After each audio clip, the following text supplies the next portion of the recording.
Good evening, everyone, and welcome to our new episode where we are going to talk about the one, the only Moon Knight Season 1 or only season. It is I, Joel, joined by Brian. Brian, greet everyone now. Hello there. Okay. I I wanted to to be the antithesis for Steven.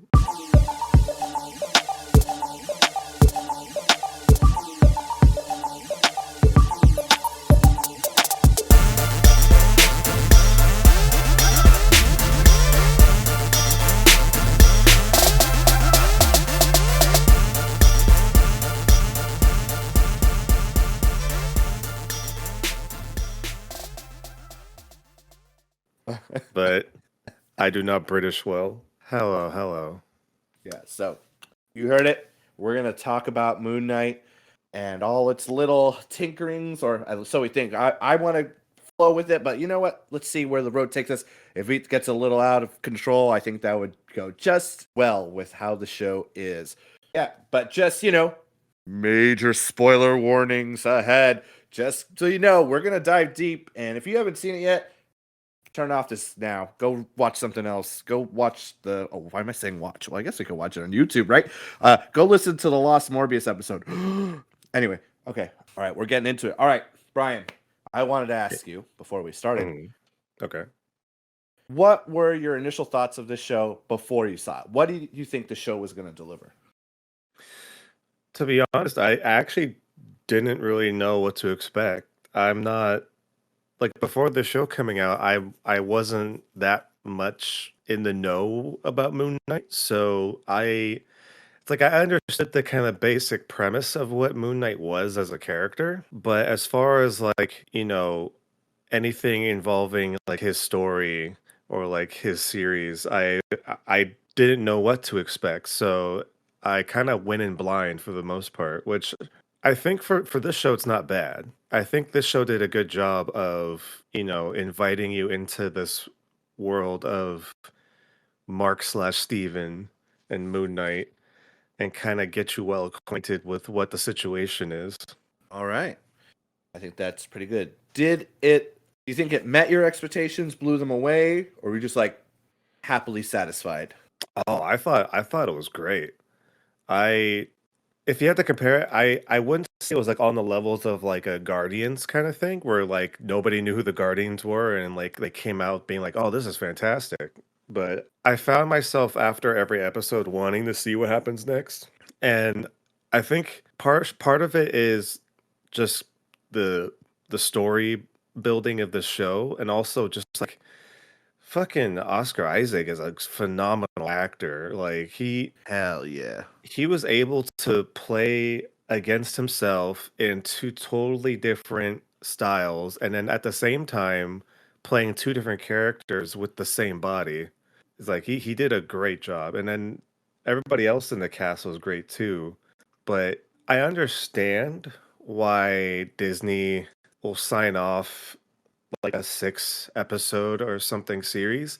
I kind of wish they would start doing a little bit longer form series. Like I would love for Moon Knight to have maybe 10 episodes at least. I like because each episode I think was roughly like 40 like or 54 minutes long, give About, or yeah, take. 40 to 50 minutes counting credits. So that's not terrible, but I kind of wish that we were able to get maybe just a little bit more. But at the same time, I guess that just shows like how good of a show I thought it was, just because I wanted more. So hopefully, if season two ever comes around, I saw the director say hoping that maybe it would like transfer into like a movie, maybe. So I'm hoping we see Moon Knight eventually. Can agree with that. How about you, Joel? What were your first opinions? I had a little bit of, I've mentioned this before, but I had a little bit of prior knowledge with Moon Knight. I have a couple of his volumes. He's in a couple Avenger runs I have. He shows up. He's in a secret Avengers run, and he's an interesting character.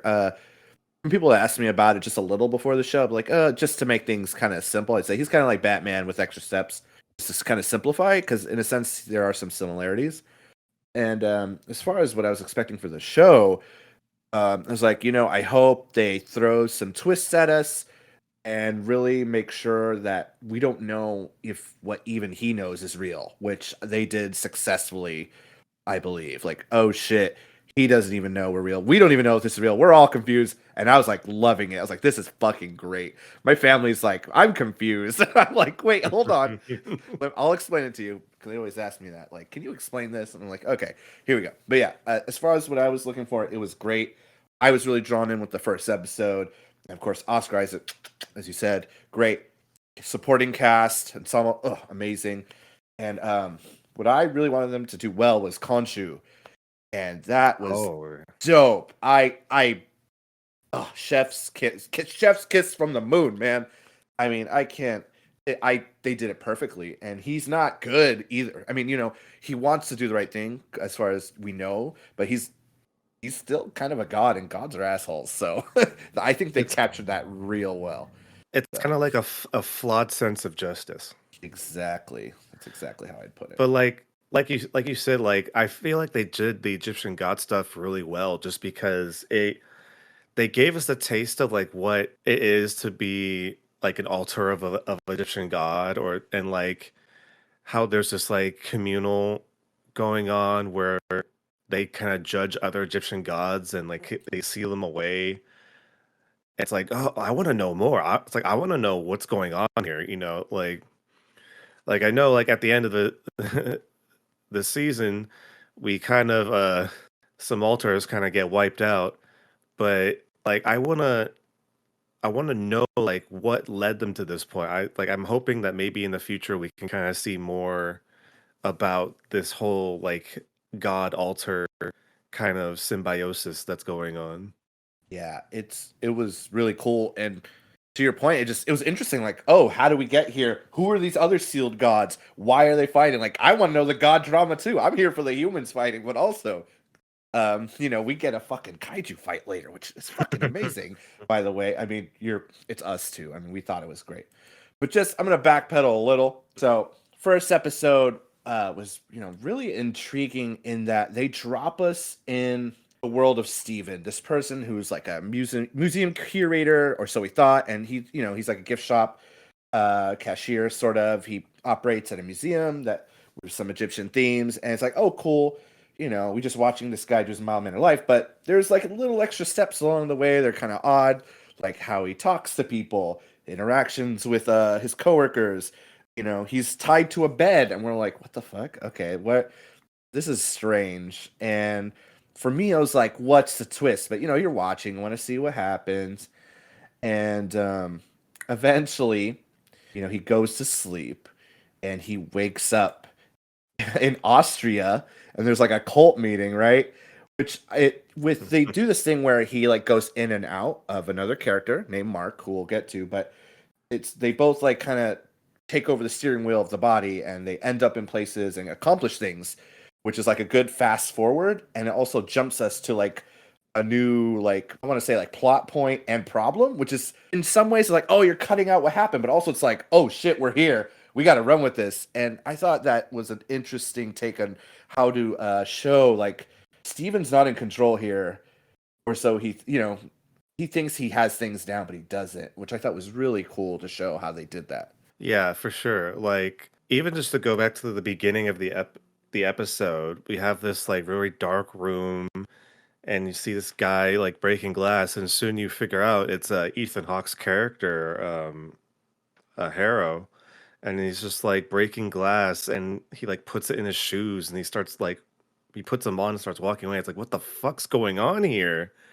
What's this all about? Right? I was like, what the fuck is this? And then and then for the character of Mark Mark and Steven, like you said, like it starts out with Steven kind of like doing his normal thing, and then every once in a while he has those blackouts, and then he comes back and like shit's like going awry. Either like, he just there's a bunch of people knocked out around him, or like he's in like a car chase or something like that. But I think they did a very interesting job with the character, especially because like the whole thing of Moon Knight is that he has DID, dissociative identity disorder, and seeing that being played out in like a TV show aspect is kind of interesting. And I know there's like for most people kind of understand what that disorder is, but I kind of like to just do like my own research. I kind of like was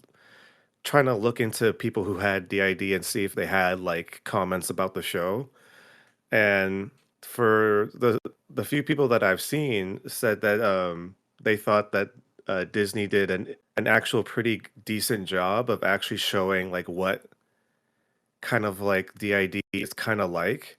Like there's going to be a little bit of like mixture of Hollywood with like looking into like glass and like seeing the other identity in the glass that doesn't like happen, but kind of like having multiple identities kind of inhabiting one body and kind of like how do you interact with each identity within your mind is is kind of interesting that they took that much effort to kind of make sure like okay, we want to make sure that we don't discredit, people that have DID.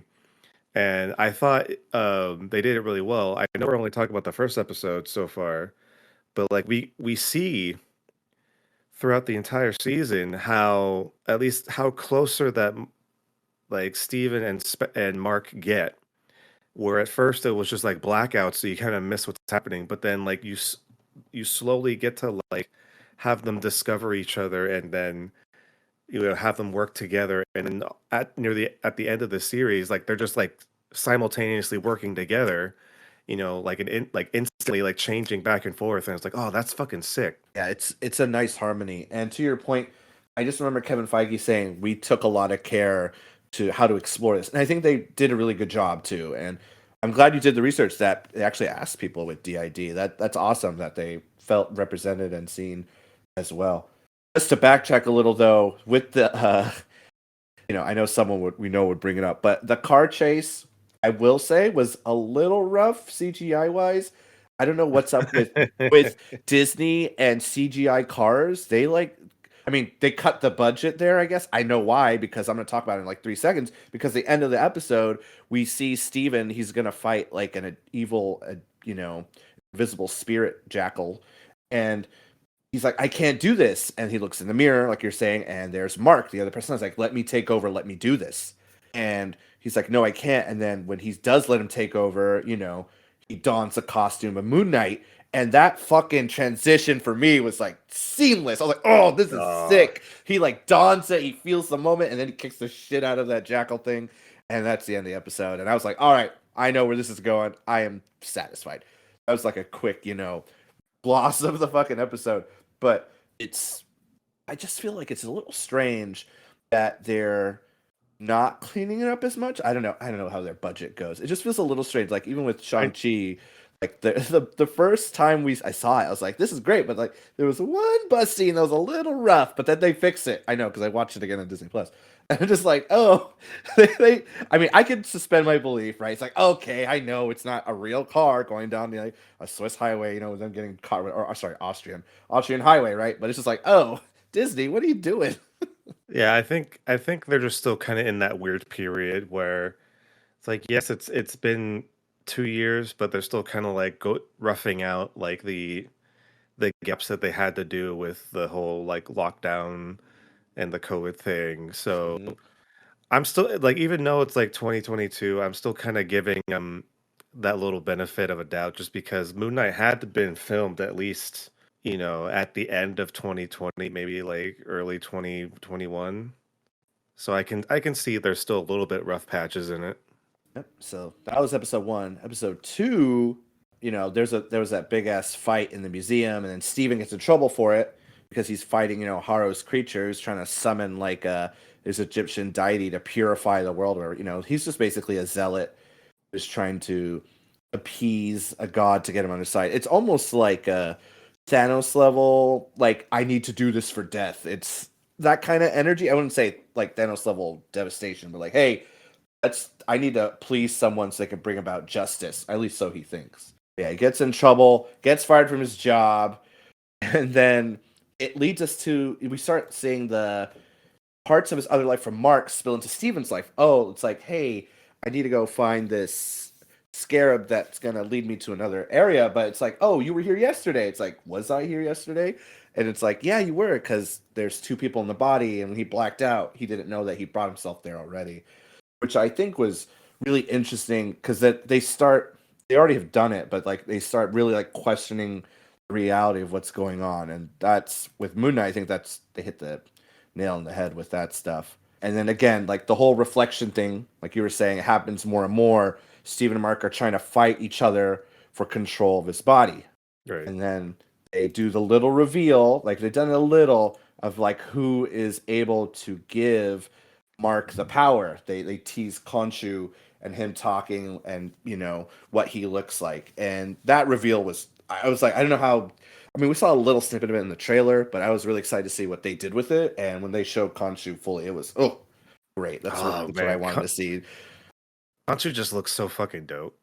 right? Like a bird skull and everything. Little scepter, controlling, magic all around. Oh, and he's, as I said before, he's a god. He's gonna fuck with whoever he's in control of, and it's just like, you are doing this for the right reasons, but also because I want you to, for my reasons, right?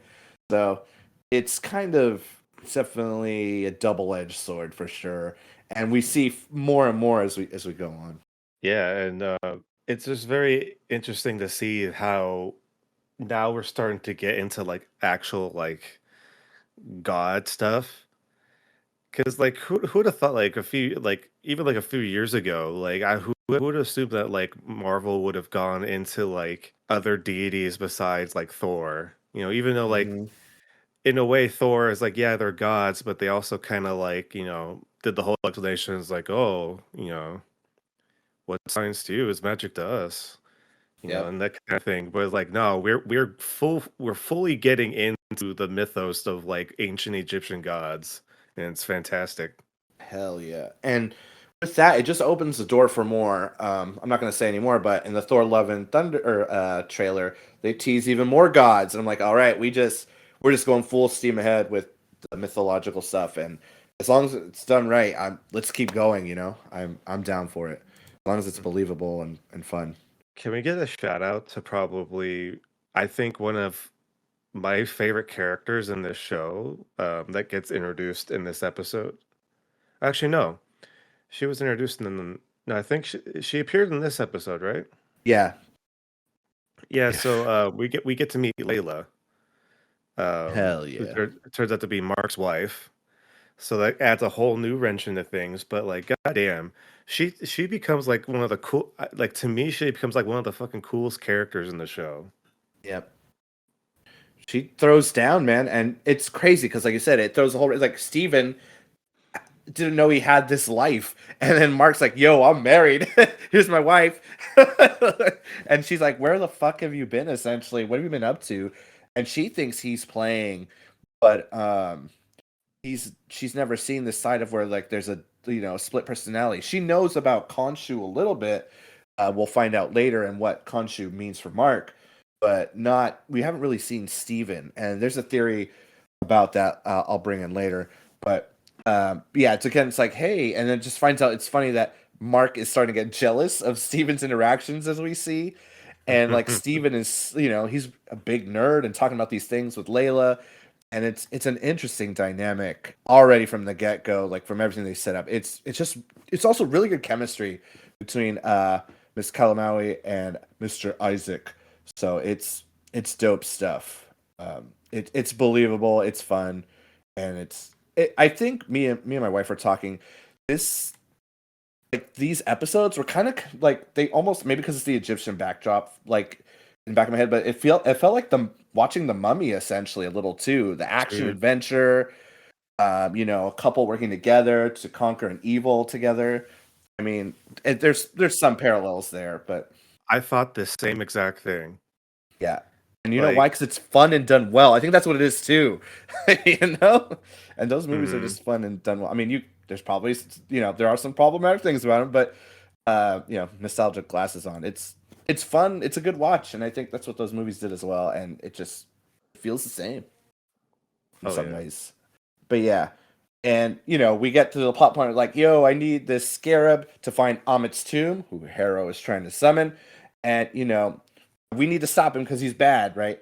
And then she's like, I guess we should do that. She's kind of like, you're kind of crazy, but you're still my husband. And she's a real one. She's there for him and she supports him. And we're going to find out that they stick together through thick and thin, even though, Mark has been MIA for a while and there's a certain reason why. We'll get to that a little later as well. What was interesting to me, because I've read the Moonknight novels. Oh, why did I say it like that? I mean, I've read it. Oh shit, there's this fucking air of like, I know what I'm I talking about. I know. No, it just their spin on Mr. Knight was really cool. I was expecting dude. kind of a Mr. Knight is Moon Knight as well, like not in the same way that like Mark has Mr. Knight and Moon Knight, not Mark has Moon Knight and Steven has Mr. Knight. So that was really cool to see their spin on it. He's like, "Oh, I'm gonna be a hero now too," and we see Steven kind That's of so funny. right. He navigates like, "Oh, I'm a hero and I have powers and I'm strong," and he's like struggling and stuff. It was great, and he does like the superhero landing. He falls over, which apparently was improv. So that was all fun. And then like we would think at first it's like, oh, it's this jackal thing again attacking Mr. Knight. Like, oh, from the outside perspective, right? It looks like, oh, he looks like he's not all there because he's fighting an invisible force to other people. But then later we see Layla trying to help. It's like, oh shit, some stuff gets on him. I think it's like a beer bottle or beer. It's like, oh, he's invisible. This is actually happening. Or is it? And so for me, I'm like, oh, this is great. Keep pushing the boundaries of is this real or not? And it was just that was just a fun episode as well. Yeah, I at the first moment Mr. Knight came out, like I was just like all for it. I just enjoyed like the differences between like the Moon Knight and the Mr. Knight, kind of like one's very just like down and dirty to like get ready to fight, and the other one's like very proper and kind of goofy at the same time. It's like every time Mr. Knight came out, I was like, oh, it's kind of like Deadpool, except he's not like murderous and kind of just off the walls insane. He's just kind of like proper but zany at the same time, and I kind of Yeah. enjoyed it for that purpose. Yeah, it's great. And then, they're both able to take over each other as well. So like Mark takes over Mr. Knight eventually, and at some point Steven will take over Moon Knight. It's just interesting to see they're fighting over each other and what it leads to, and then later when it works together, how it's so seamless, like where they work to get there. Hmm. So because Mark takes over, is able to kill the jackal, then loses the sparrow. And we find out like, hey, Khonshu is of course he needs his herald, right? Like, yo, if you're not doing what I tell you to do, Steve and Mark or wherever the hell you are, I'm gonna find someone else to represent me. And he's hinting that it's gonna be Layla. Not that she has a say or anything. It's like it's gonna be her. She's gonna obey, right? And that really irks Mark and Steven. He's like, oh, that's not cool. And it's this interesting dynamic of we need you, Khonshu, but I know you're bad, and Yeah. it's almost like the symbiote. It's like, hey, I need you, but you're not good for me. It's like it's interesting, and I like that tension. It's nice. Mark, listen to what I have to say, Mark. I was a loser like you, Steven. Oh, Mr. Venom. Mr. Venom. No, I just wanted to like throw this in because we have to give credit to Ethan Hawke too for making such like an interesting villain.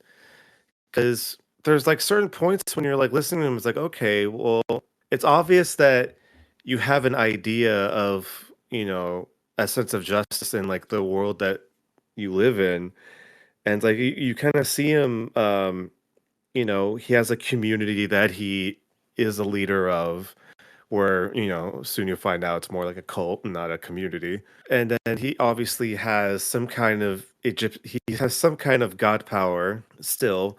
I don't know if they ever fully explained how he had that power in his cane. Did you remember them explaining that at all?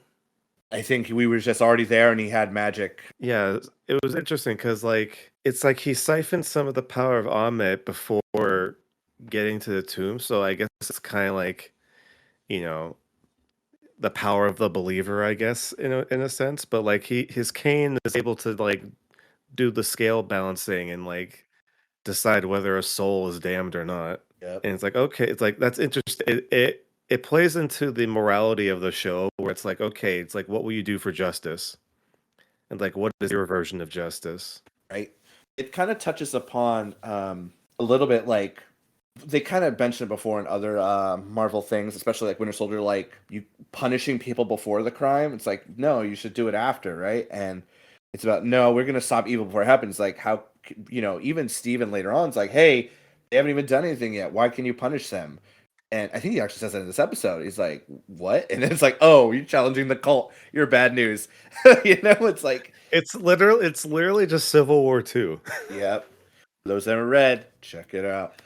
I also wanted to point out what I really loved hearing. I think it's either this episode or the next one, that Harrow actually used to work for Khonshu, which I thought was an even cooler twist. Because Oh as far yeah. as I know, like with my knowledge of Moon Knight, it's like, oh, there's another Moon Knight out there. That's sick, or there was one. And so you have a villain who is trying to bring about justice and already has, and now it's in a new way and already understands the hero we're getting to learn. So it's those connections are just layers on layers, and chef's fucking kiss, man. That little addition for me was like, wow, that's cool. There's like two Moon Knights that are essentially fighting, and I was all Yeah. for it. I was kind of sad that we never found out like what Haro had to do to, complete his contract with Khonshu. Because I can only imagine like if Khonshu was like this, like dead set on like, oh, we need to, you know, punish the breakers of justice, you know, and then we find out how Haro is now. It's like, fuck, what it's like, who did he have to murder in order to complete Khonshu's Right? contract? How many murderers did he have to kill to Hmm. to get free? And yeah, I just thought it's just a nice touch, man.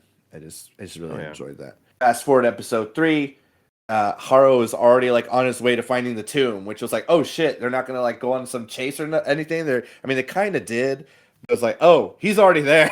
Like they're already falling behind. Like, oh shit, the stakes are. They just really raise the stakes farther. In the end of the last episode, they show that Mark ends up in Cairo, and he's there trying to find his way to Haro and track him.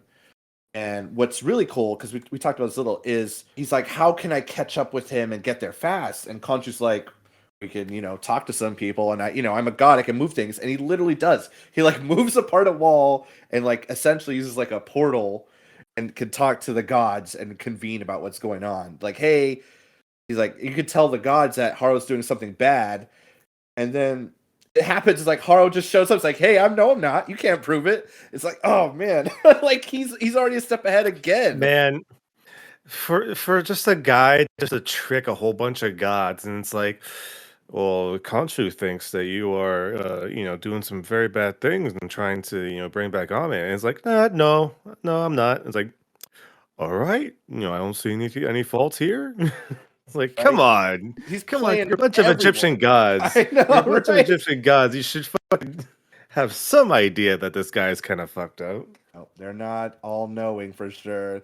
They definitely got some human logic in them. No, and I was just gonna say, and that kind of shows how even the gods are flawed because they have this Hell whole yeah. like tribunal kind of thing going on, and they showed that like the gods that are kind of like causing trouble, they lock them away in a little totem, and they just like leave them on a shelf like a fucking decoration. Yeah. But it's like, okay, well, yeah, but at the same time, it's like it makes you kind of question. It's like, okay, well, were they actually doing some bad stuff, or were they just not following your plan? You know, Yeah. just kind of like they're like, even though like Khonshu's still out, they were already kind of like, iffy about Khonshu too, just based on like what he does. And so it's just like, okay, there's obviously some really big flaws, and it's one of those things where it's like they feel so high and mighty that they don't concern themselves with things that aren't important to them. So with that, it's like, oh, we don't believe you, Mark. You're on your own. And then, of course, Layla, being awesome and doing some investigative work, finds Mark. And it's like, I know a way we could get to the tomb even without the help of the gods. And so that takes us on a little detour to someone she knows, this person named Anton Mogart, who's like a black market dealer. And he Mhm. has basically this sarcophagus that possesses the knowledge of where they need to go. And with this guy, R.I.P. to the actor, by the way. I believe he died recently, but this was, Oh, really? yeah. Oh, that What's his sucks. name? I'm gonna find it. Where is it? Gaspard Ulliel. Oh, I'm probably butchering his name, but yeah, that was he passed away before the show premiered. But I think he did a good job Oh, that playing sucks. that black market dealer. I believe he was hinted at, being another, because we don't actually see him quote unquote die. My thought process was Marvel had plans for him to reappear again and do something, but who knows what they'll do Mhm. now. But they're able to get to the sarcophagus and start to kind of figure out where to go. And of course, guess who shows up again? Harrow's already there. Step ahead, and he fucking damages parts of like the sarcophagus so they can't use it. And then he's like, "All right, I'm out of here." And then Anton's all pissed off, like, "Hey, you tricked me," and all that. And then there's this big fight, and it's done really well. Oh, oh, oh, Joel, but wait. You forgot one little minor thing. Right before Haro leaves, he's just like, "Hey, Layla, ask Mark about your dad." Oh shit, that's right. That And throws a a wrench whole in it all bunch of too. shit busts wide open. Yeah, so not only is there a big fight, Mark and Layla are gonna have a fight too because apparently, Layla's dad did die, but Mark was there, and we kind of, we don't piece together what fully happened, but Mark is a mercenary, and if her dad was doing research, it's like, how come Mark was the only one left alive? And so it's like, and it puts him in this, hard spot to explain what happens. Yeah, there's a nice fight again. Steven and Mark are fighting over possession of the body and what's going on, and then Mark's like, just let me take over, and then he does the Batman thing, pulls out some moon blades out of his chest. I say Batman, but it was still just as dope. And they just, he kicks ass, but also they're beating the shit out of him too, like sticking him with poles and spears and stuff. Oh yeah. It was a gruesome but good fight, and just all that knife throwing was really cool to see. I think it's this episode and episode next, like when Mark is like Moon Knight, you could tell that he doesn't necessarily care if he gets hit because he knows that it won't affect him. Like Hmm. he has that mega healing factor. Like, all right, yeah, throw spears at me, sure, whatever. I'll heal from that. Don't worry about it. Yeah, And it's just that like reckless abandon that in a way is useful in a situation, but you can tell that at least for Mark, it's just like he doesn't care what happens to him in a way, like yeah, very subtly. which probably influences what we think, at least at the time, like, oh, if he doesn't care about what he does to people, he definitely probably killed Layla's dad. We're like, oh, we're sitting in the corner like, not so great husband after all. So just it's like we have these again, just this show is so layered. I love it. Hmm. Um, but yeah, they get the pieces of the map after the nice fight, and there's a nice twist though. It's out of date. And I'm just like, what? Like, it's outdated. How do you update it? It's like, oh, they're gonna come up with a map or something and triangulate. And they do, right? And it's like, okay, they got it. But it's like, no, it's not quite right because the stars weren't right. I was like, oh, that's interesting, right? It's like, oh, that actually kind of makes some sense. Like, it's not, oh, we triangulated it, we did the math, it's fine.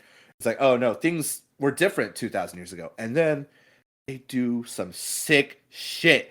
I remember seeing this scene in the trailer, like, what the hell is that? But in order to find the right place, Khonshu fucking turns the night sky back 2,000 years, which Yeah, is wild. Like, that I was don't know so who dope. came up with that. That is just damn cool. Like, oh, they're kind of trapped because it's out of date. How do we fix that? Let's not quite go back in time. Let's just fuck up the world for a for a bit and confuse the shit out of everyone. Turn the sky back 2,000 years. And that was just a concept in itself that I just think is really cool. I mean, that just kind of blew my mind. I was like, wow. And because the god's already like, yo, Khonshu, you're not so great.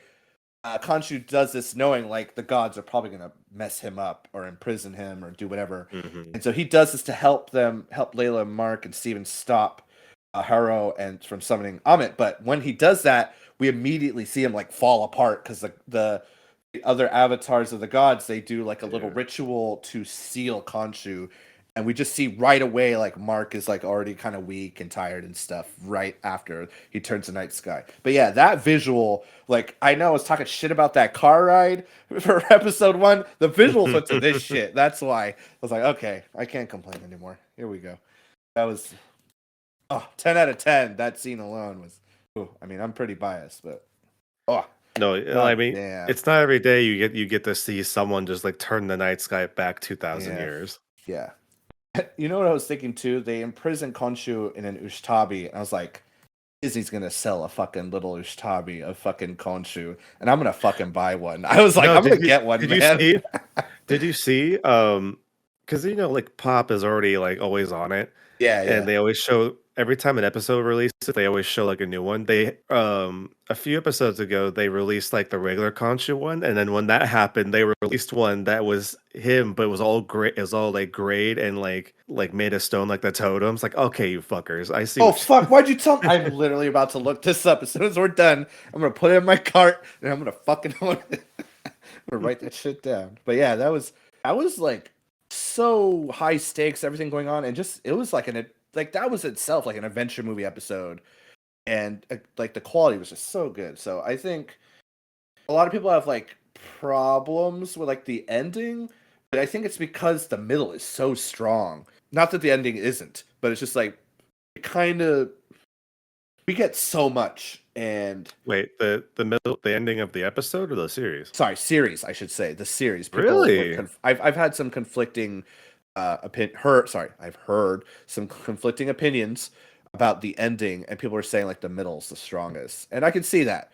But also, I mean, I'm biased. We're gonna talk about the ending too, but uh, um, yeah, people said the meat was really the middle. Yeah, that Okay. was episode 3.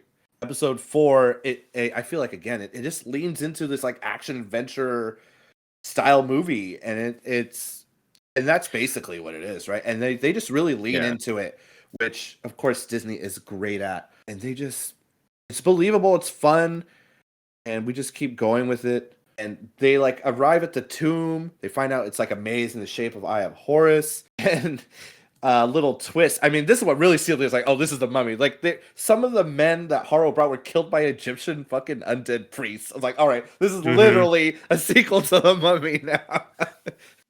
The Mummy 3 that we never got. This is the Mummy 3 we ended up getting and deserved. For fucking sure. But I Oh, like. go ahead, go ahead. Sorry, I didn't want to. Oh no, I just want to say like because like leading up to like them finding like the tomb, right? You got to have a lot of Steven and Layla like time, and it was just, I don't know.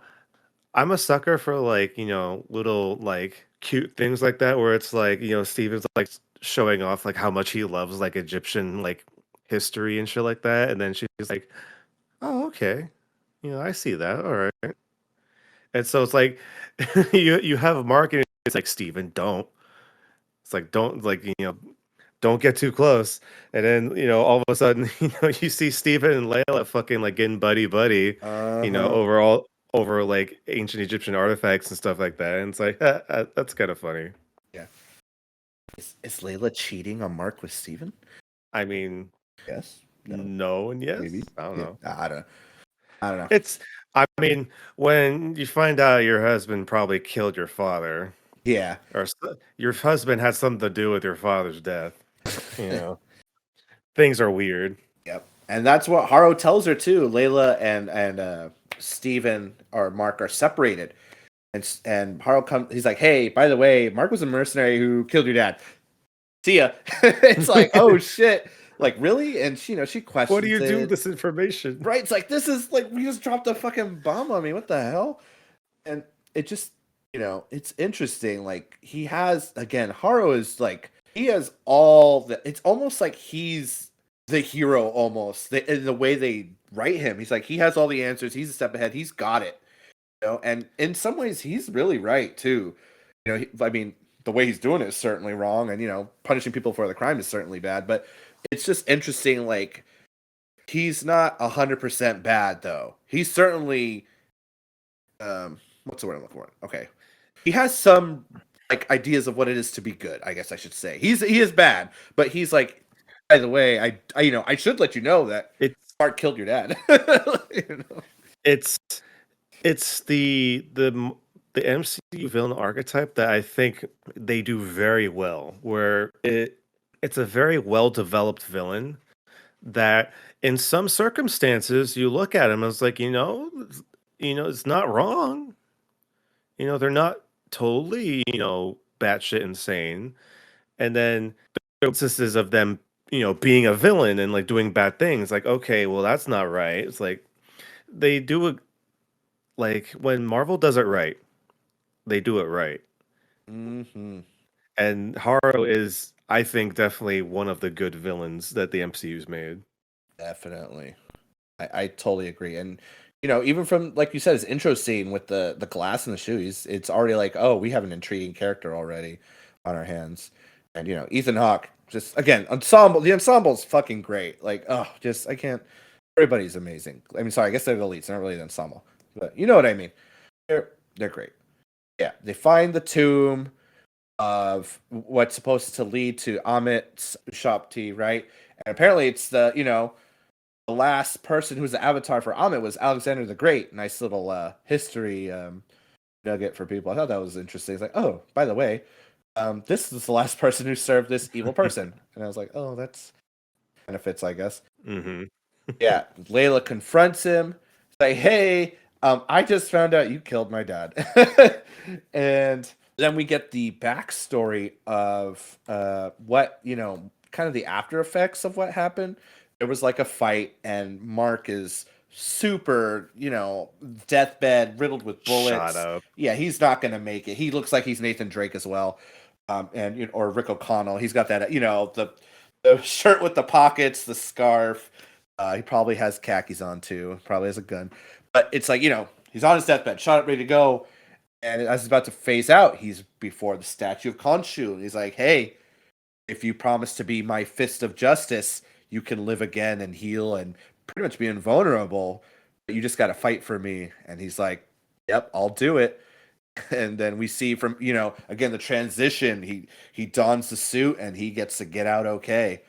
And I was waiting for this moment if they were going to really flesh it out or kind of gloss over it, but they just was like, "Hey, he's stuck in a bad spot," and of course, Khonshu shows up at his lowest and like, "Hey, I got your ticket out of here," and I think they just did it really well and convincingly. Oh yeah, for sure. The character work that they've done up to this point for both Steven and Mark have just been fantastic. And I know we'll be getting to it soon, but like the episode after this just far beyond my expectations as far as anything I thought I would see in a Moon Knight series. Oh yeah, it's quite a ride, right? Quite a Yeah. ride. But yeah, now that Mark doesn't have the powers of Khonshu and Moon Knight, surprise, Haru's there, shoots him, and he like falls into this like I'm gonna say like bottomless It's like pit a of little water, pool. like a pool, like this really deep ass pool. And we're not sure if he's dead. And then we have Steven waking up in a psychiatric ward, populated by characters we've seen throughout the series, with little hints of the series. And we're just like, oh shit, was this ever real? Like we see Layla playing with things, we see his old boss from his work, fidgeting with something. We see different characters. Just the cops that arrested him were there too as well, which was like, what? They brought everyone back, that were players in his life, and it's like, oh, are these just people in the hospital? Now I want to correct course real quick. Do it. Is actually Mark is the one that wakes up. Oh shit. it's interesting What to is see it? because they're pulling from both Mark and Steven's memories. So there's people that, of course, you'll notice like Layla, and then eventually they'll see Haro as the lead doctor. But then there's also other people that maybe Mark wouldn't know who they are, but they were in Steven's life. So it was just very wild because like you go from them getting shot, and then like you said, you don't know if they're dead because at least for me, I thought that something was going to happen to where maybe another god would come into play, or maybe there was some kind, maybe like a third identity would have popped up, and or like some kind of like MacGuffin would have happened. But like no, we get sucked into this weird like asylum, like psychiatric ward kind of thing, and it's just like, what the fuck is going on? Hell yeah. And that's what I love, that they like question his reality and our interpretation of his reality too, right there. It's like, oh shit, they just flipped on its head. This is perfect. He doesn't know what's real. We don't know what's real. Amazing. Even before that, I'm gonna throw it back a little too. We start this with like he's watching like a film, like this fake action adventure. Like I equate to like a '90s TV show with Oh my these god, adventures. yeah. It's called like Tomb it's like Buster a with it's like Mark a fucking Spector, It's like a or fucking Stephen Grant. Nickelodeon Sorry. afternoon show. Yeah, it's like we're gonna explore the tomb and whatever. It's like, what the fuck am I watching, and why does it feel so familiar? It's like it has that, yeah, like that '90s afternoon show like film over it. It's like, oh shit, It even had the radical camera angles on yeah, it. it's Tomb Buster with Dr. Stephen Grant, and they're gonna search for treasure. It's like, oh shit, did Mark make up Steven? Is Steven act? Is we start to like really like, oh, is everything here like taken? Like, is the adventure in his head of Moonknight all from the hospital? So it's Yeah. it's really great how, I mean, at least for me, I was like, oh shit, they're like pulling all the stops for this for Moonknight. And then we eventually Mark explores a little and he finds Steven in a sarcophagus. He lets him out. He's like, oh, Steven, I thought I lost you. And like now, they were fighting before and now they're just happy to have each other. And we start to see them, like, this is the beginning of them starting to work together and accept each other because they're both parts of the same person essentially, and they'll help each other. And of course, they hint at a third persona of Moonknight who's trapped, who we don't see. But before they go any further with that, we have a nice little twist at the end. Both the knights, they open the door, and then there's a hippo goddess before them, says hi, they freak out, and then it was like, boom, that's it, that's the episode. And I was like, whoa, what the fuck is going on here now? What is real? Yeah, I was just like, what the wait. They've done such an interesting job of like leaving on the cliffhanger, so you're just kind of like, oh no, I want to see what's next. Right? What the hell did I just watch? And I have so many questions, and it was so good. But yeah, that was, again, it just kind of, I remember, I forgot who said it. I was just people I follow. It's like, how do we get away from this? What leads to the next part? And I think that's, again, they're so good at the cliffhangers, like leaving you wanting more. Like, how do they get out of this? How do we resolve? Problem stacking on problem. How is this going to fix itself? And oh man, it just, the next episode is like a tour de force of like, oh, just so much. Oh man, it's, I want to get into it now. oh shit, let's do it. Let's fucking do it. So let's just start off with some more basics. Like, we find out the hippopotamus is Taweret and explains that Mark and Steven are technically not alive anymore. They're at the psychiatric Duat. hospital. They're in the Duat, right? Everyone's like, oh shit, going back to that's the first time I heard the Duat.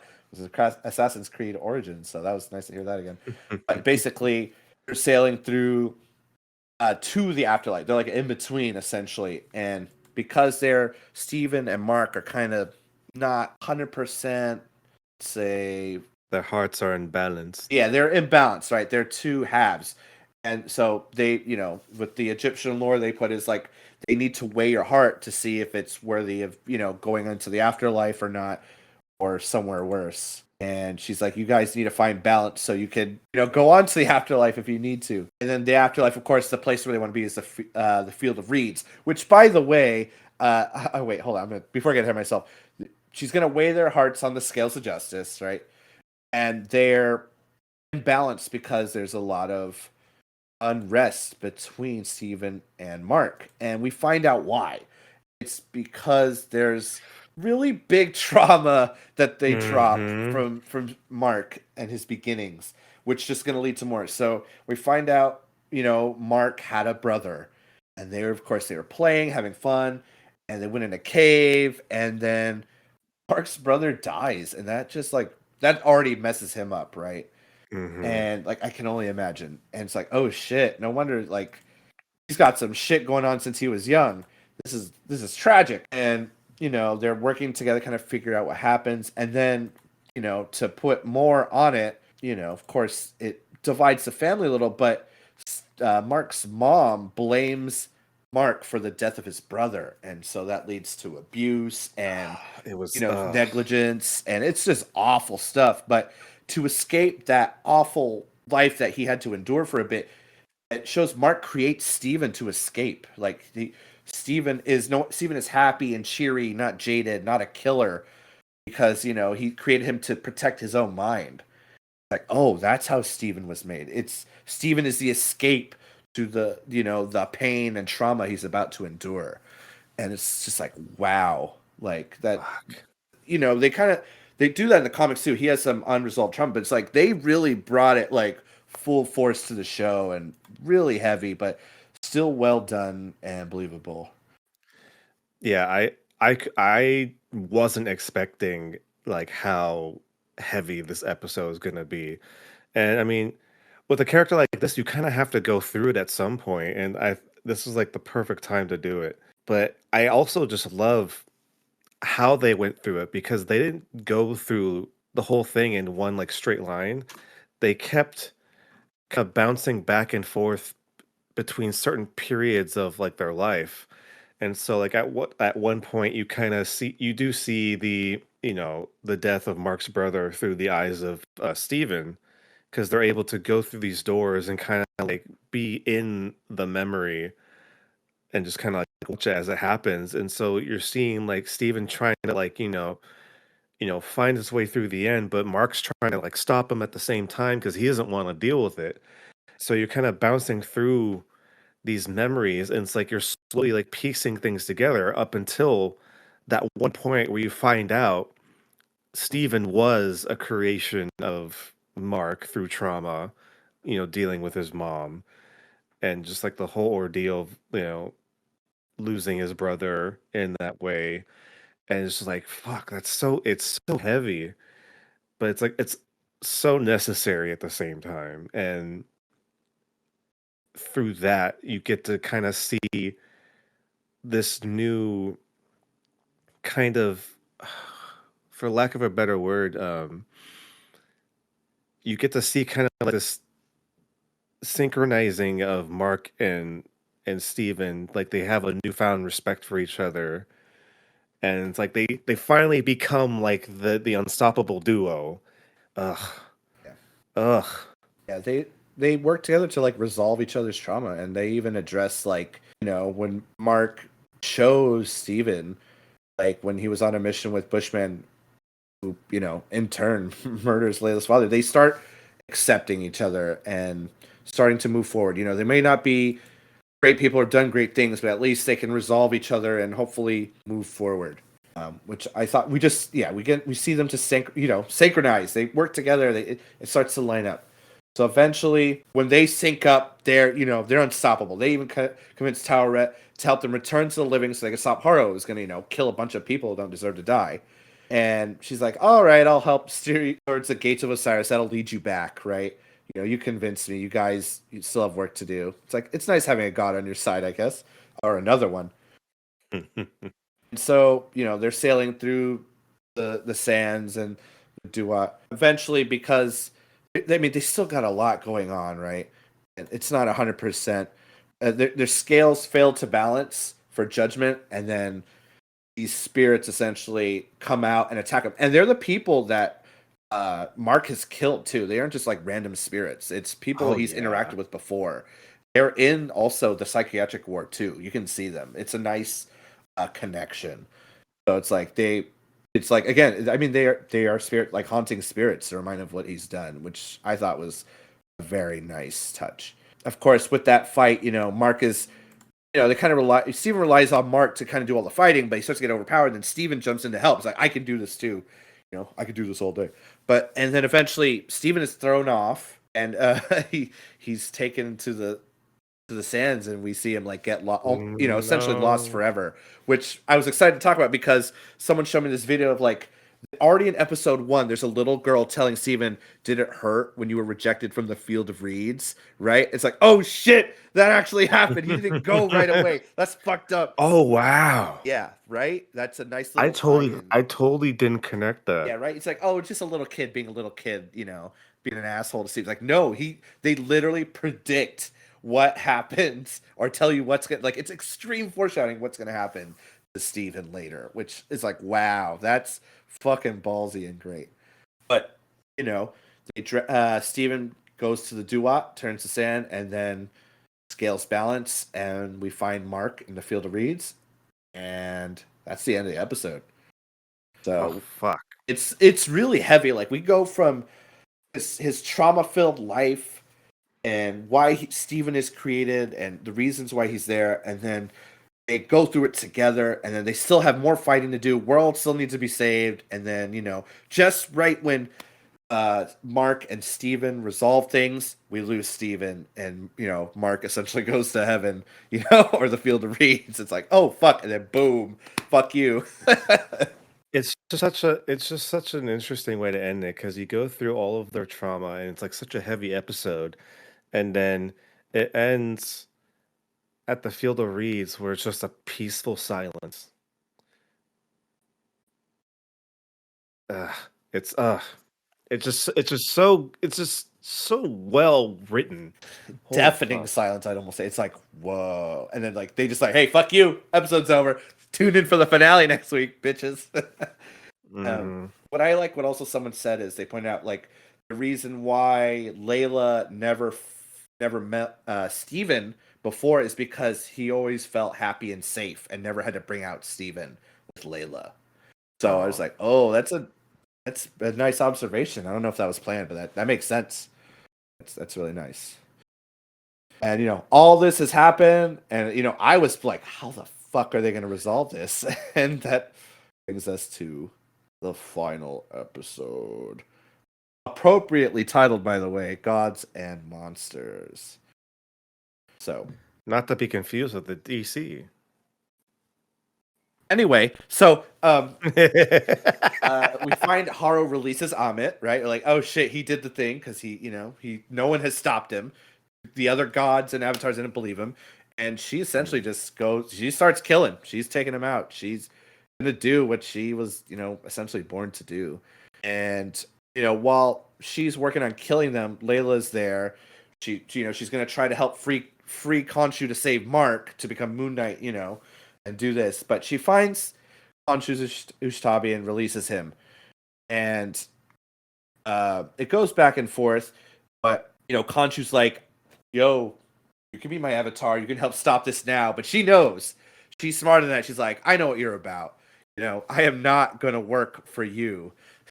And he's, Khonshu's like, goddamn. He really wanted to sink his hooks into Layla, but she's way smarter than that.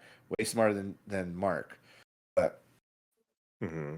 it, goes back and forth again to Mark. He doesn't want to stay in the field of reeds. He wants to go back to the sand of the Duat to rescue Steven. And again, they eventually are able to go through the gates and then get their body up. And then, of course, when Mark's alive, because Khonshu says, I can't bring him back to life. I don't feel him alive. And then when they both come back, he's alive. And Khonshu's like, I feel him. And essentially goes to him and is like, here you go, res up. And he's he's Moonknight now, and which is interesting because Steven and Mark are now on the same side. They're starting to alter the terms of the agreement together against Khonshu, which was It really was so great to interesting. see. Like they're both like, "Hey, you do this, you can actually let us free. And then it's like 2 versus 1 now, as opposed to Khonshu and Mark versus Steven. And it's a nice transition, seeing Mr. Knight and Moon Knight kind of trying to talk down a god Oh, successfully, I loved it. or I so they loved it. think. And I love the little moment where it's like, well, we're stuck in the desert. How do we get out of here? And Khonshu's just mad flex. I'm a god. Don't worry. I'll get you there. And blasts them up into the sky, sends them flying. I'm like, all right, sure, whatever. This is dope. It's just like, you forget I'm a god or some shit. It's like, all right. God's going to be gods. So good. Like, It's fantastic because it's you're getting to see like Mark and Steven like at like peak performance now, and like they're at their unstoppable point. And then while they're doing that, Powerette starts to talk to Layla, and I didn't actually expect that at all. And Oh, they're like, "Hey, there is a way to stop Amit. We just have to rebind Amit to their shop to lock them back in." He's like, "You could be my avatar, right?" It's like, "Oh, will Tarouette be better than Khonshu?" We assume so, right? She seemed pretty cool already, but it's like, it is a god.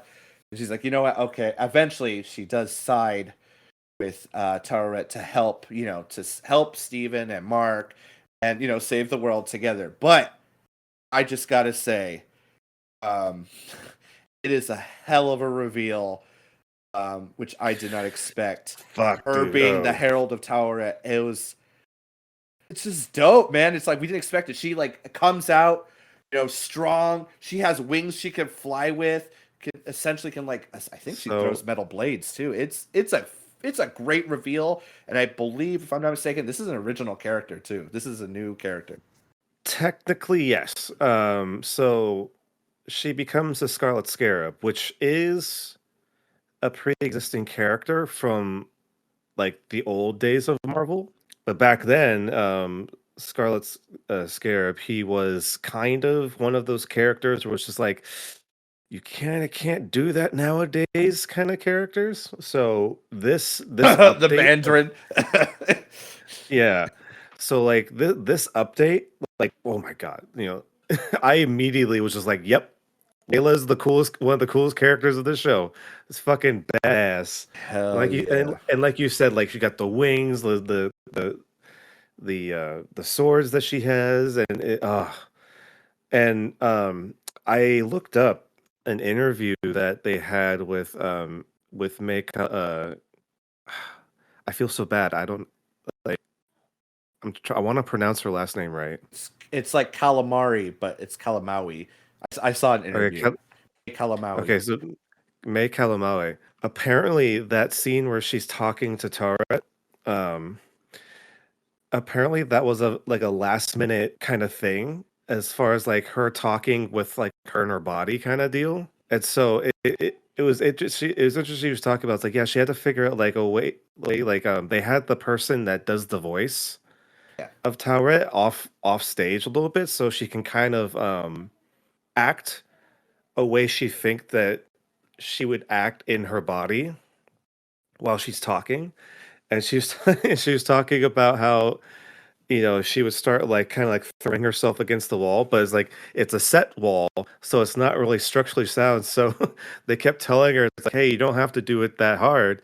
And it's like, yeah, I know, but I have to kind of act possessed because that's what's going on. And so she's like, and after they told her to kind of not do that, the next take, she slammed the wall again and actually broke it. Oh, nice. That's funny. But yeah, ah. Like not to mention the fact that as far as the MCU goes, and as far as like most modern comics goes, like this is like legit like the first Egyptian superhero. Yep. And they even kind of like do a little like toss line like that with there's this big during the big fight there's this girl that is in like the fray, and then so Layla saves her. And then, at first, like Layla's like not like down for the whole like alter avatar thing, and then the girl's like, it's like, are you an Egyptian superhero? And she was like, and then Layla's like, yes, I am. And it's like, yeah, you fucking own that shit because you were rocking it. Yeah. And that fight alone was dope too. And they show really how strong Haro is too to take on two heralds. It's essentially three heralds, and they're all fighting, and they're slamming each other through walls. They're flying through the air, and we see Herald shooting like lightning purple blasts, and Moon Knight dodging. They're flying and working together. It's of course what you expect. Really well coordinated, and we're about to see Layla gets trapped. Mark's in a bad position. We're like, oh shit, what's gonna happen next, right? Because he's about to like kick the shit out of Moon Knight and kill him, right? He puts a staff on him. All the while, we saw, giant Khonshu and giant Amit fighting by the pyramid, which was dope. Didn't expect to see that shit, so that was fun to see. That was dope. There was definitely some like great images, the cinematic like images of them, everyone fighting. And then it does what they did before. They fast forward, like it. Mark and Steven were no longer in control this They time. blackout, And then we just see Haro down. Like, what the fuck? And then everyone, is thinking in the back then, oh shit, is that the third one? Is that Jake Lockley? But it's just like, oh, it's over, But it was just one of those cool moments 'cause it's like they like you because you haven't seen that blackout thing until since like the first episode or Uh, so, and so it's like, oh fuck, and then of course Layla's like, what did you do? And they're like, it's like we didn't do that. It's like something else happened. And then yeah. yeah, of course, like it was just interesting because like you imagine like there's this big drag out fight with Haro and Mhm. Ahmet, but then yeah, it's I can see how some people might think that's kind of like weird, but for this show and this character, it's like I couldn't have thought of like any better way to do it. Just because, yeah, you could have had them like fight to like a an actual end, but at the end of that, there'll be just people being like, "Oh, it's just like another Marvel. It's just another Marvel thing where they have the big fight at the end." Like, no, this one adds on to the character development that we've seen so far, and now just this extra element that it has been hinted before. Because there's the part where this happened once before in the series where like they black out and then Mark's like, I didn't do that. And Steven didn't believe him, of course, at the time. Yeah. So like, okay, there's something else going on here. But yeah, and then we get to see a little bit of that a little bit later. But Joel, why don't you take us to what happens after this? So they bind Amit to Haro's body, and that's the only way to defeat them is to bind her to his body, and then if you kill the mortal body, you'll kill Amit as well. It goes to a relevant topic. It's like Conjure's like finish him, kill him. He's about to do all these evil things, and it's like no, I have a choice. I don't have to kill anymore. And he stops. He's like that. I stopped him, and that's part of our deal. Let us go, right? And it's like Mhm. I don't have to kill anymore if I don't want to. That's my choice. He's done so much killing for Khonshu, and Haro already did enough killing. It was just like again even with Civil War II, again, it's the choice. You don't take away the choice, which is very, very important, and of course, incredibly relevant on many ways for many things. But then it goes back to we think we're like, oh, okay, this reality's fine. And then it goes back to the hospital again, Oh yeah, I didn't expect and this they part. they are talking to Haro again, saying, are you a superhero or do you have everything together? And they kind of, one's talking and the other they phase it out. It's like no, this is the reality I actually want. So they're done talking to Haro with the ponytail being the therapist or psychiatrist, and then it's like I want to be the superhero. Then it goes back, right? Really, it was an interesting snap too, which I didn't expect. Since we already got a Oh, whole dose of it last episode. I just want to interject before we transition from that. The added like extra little thing of when Haru like walks around back to his like chair at his desk, you start seeing the trails of blood from his feet. Hmm. And so it's just like a nice like full circle from like the first scene of the series and up to this point. It's okay, we're getting to like the meat, well, not the meat and potatoes, but like we're getting to a new beginning. Hmm. That good old reincorporation. Love to see it. They say we're going to be the heroes, and essentially they do it, and that's pretty much it. And we're left wanting more. And of course, they do answer another question though. Mid credits, someone escorts Haro out of the hospital, right? He's pretty messed up, pretty drugged up. It doesn't seem like people believe what he's saying. We have a man like moving him around, like wheeling him out in Spanish. He's put in a very nice car, and before him, when Haro sits down, it's Khonshu in a suit, and it's like That was trippy. it's like, oh shit, this motherfucker's still here. And it's like not just any suit, it's like the Mr. Knight suit Yeah. too. So just when we thought we were done, of course we're not. And I was wondering, for me, for half a second, I was like, oh shit, is Khonshu going to recruit Aro again? It's like, no, he's just sending him off. He's like, yeah, we're actually done with you. We're not messing around. And we get the reveal. Window comes down in this limo. It's Jake, aka Steven, aka Mark.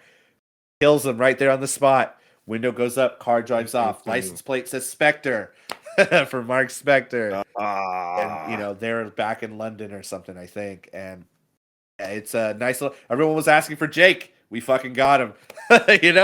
He's there at the end. Yeah, and it's just it was so great because it's like, yeah, Mark and Steven, sure, you can be let go.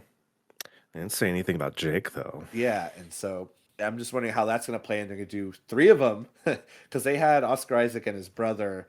Because his brother apparently looks a lot like him. He would act alongside his brother to fill in sometimes with a scene. So I wonder what they'll do for a third, if possible, if they're just going to look alike.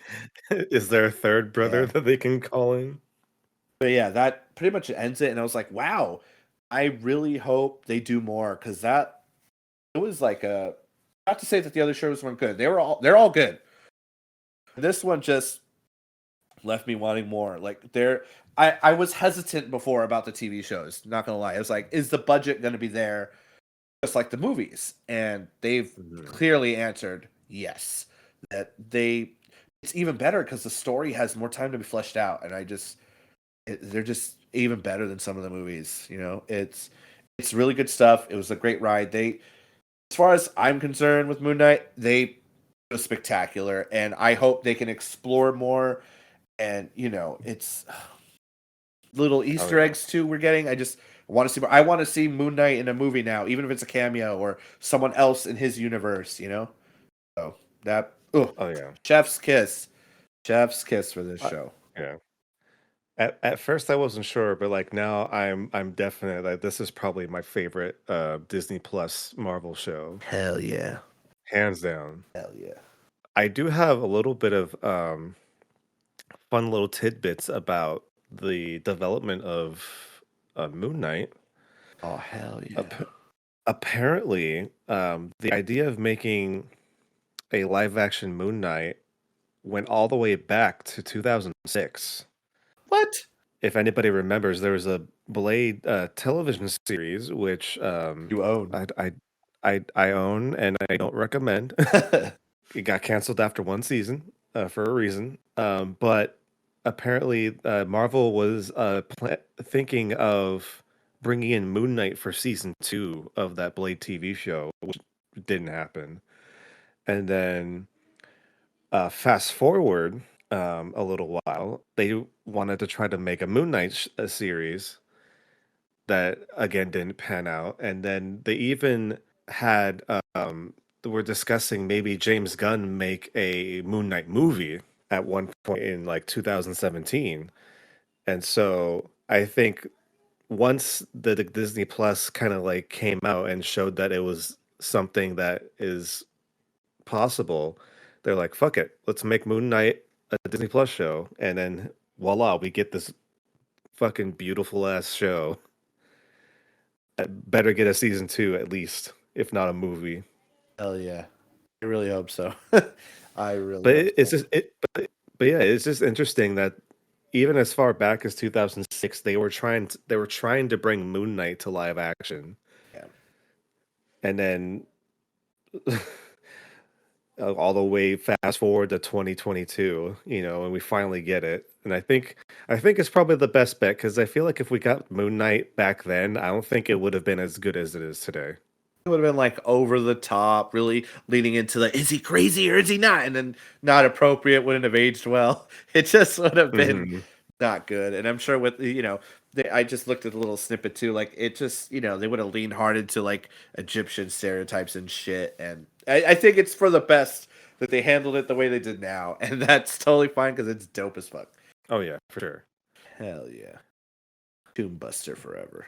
Yeah, I'm excited.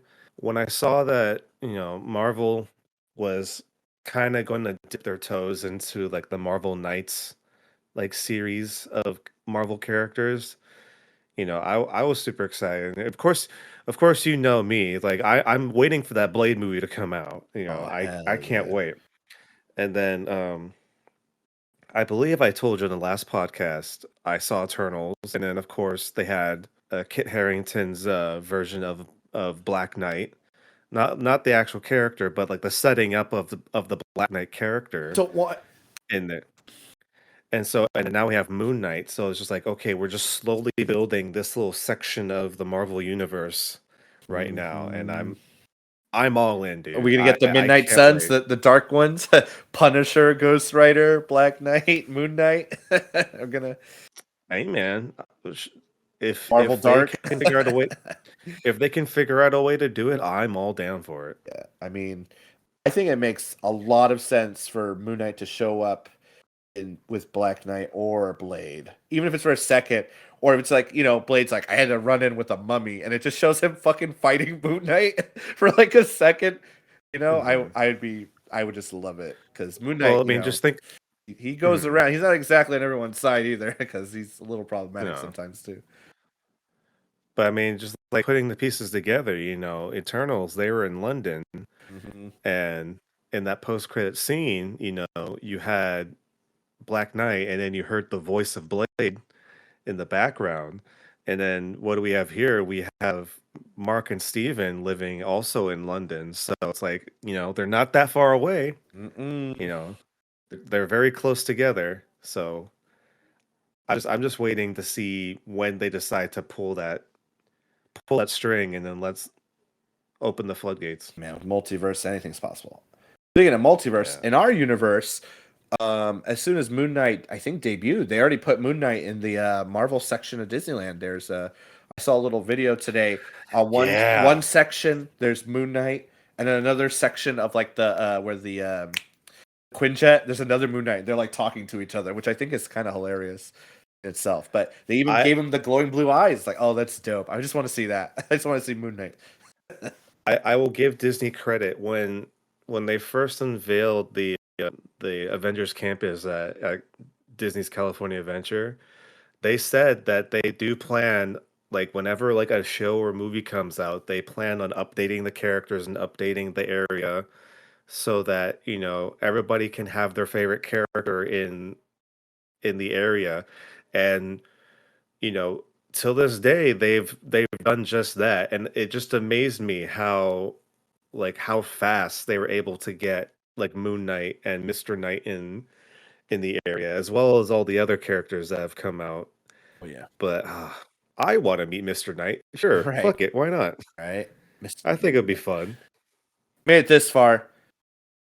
I think you can agree that Moon Knight was damn good. Just Oh gonna yeah. say, if you made it this far and you didn't like it, I I think you got to rewatch it. It's. I mean, I'm biased. I think it's great in many ways.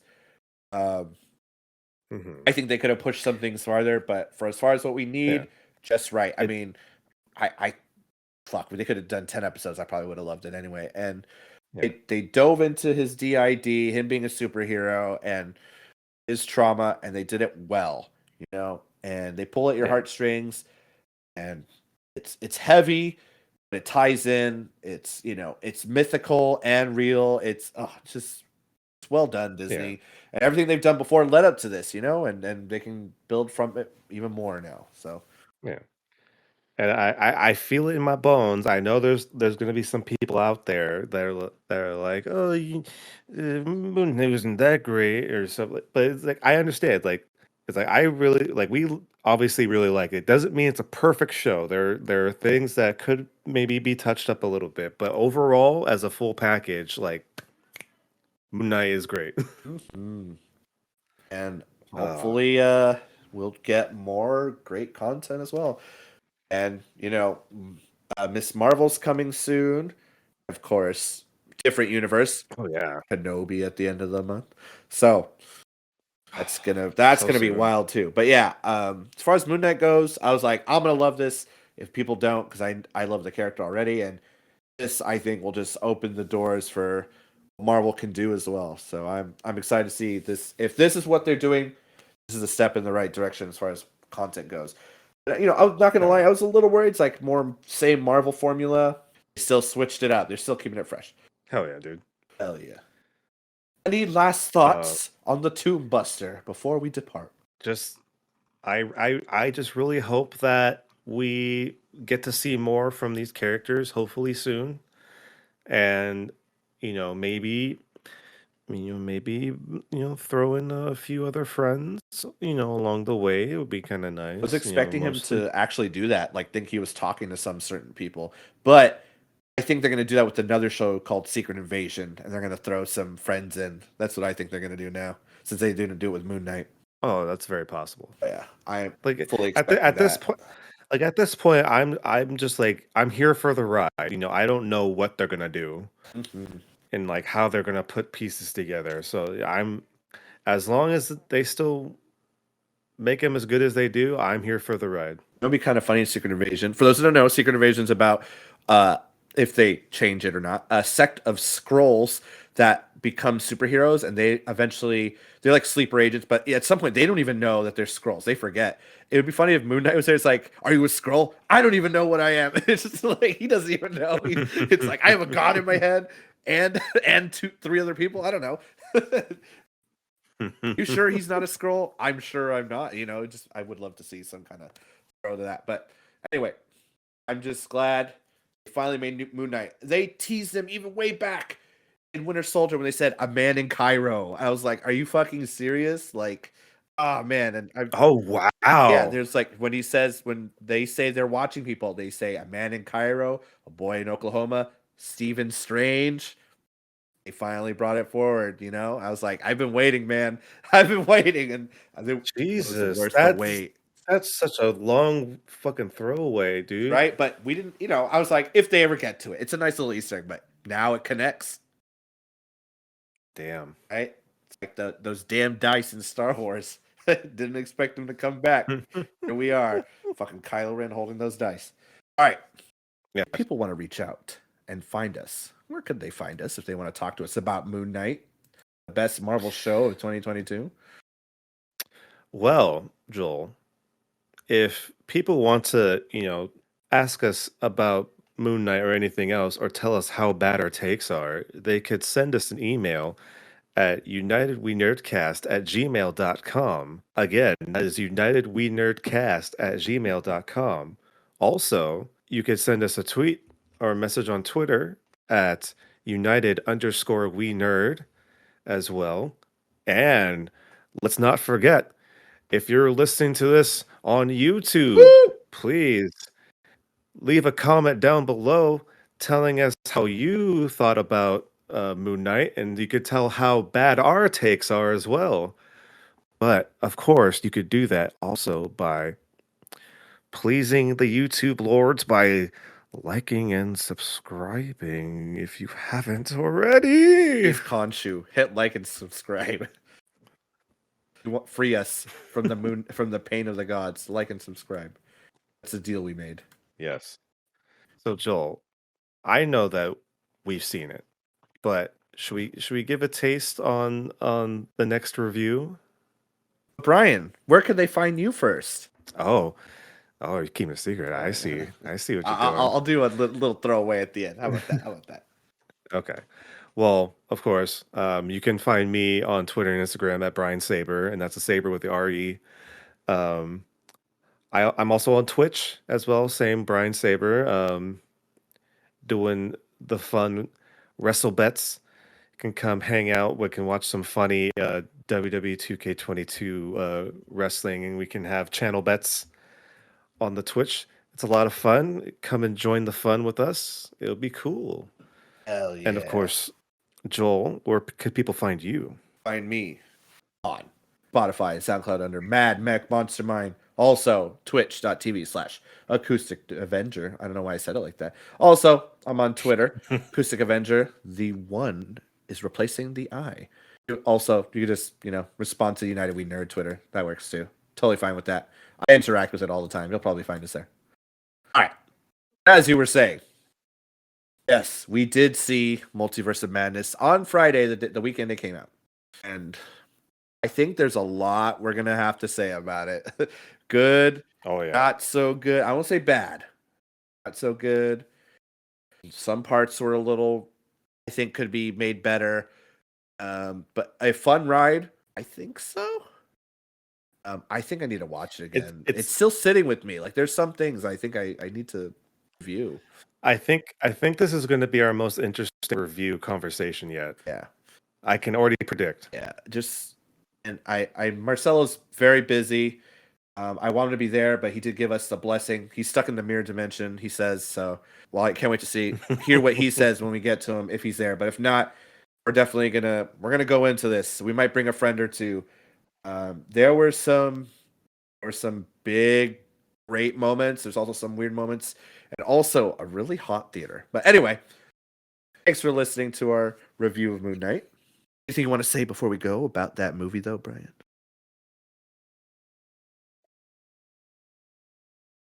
Right? You must find the book. Book of Ashanti. All right, get us out of here. Get us out of here.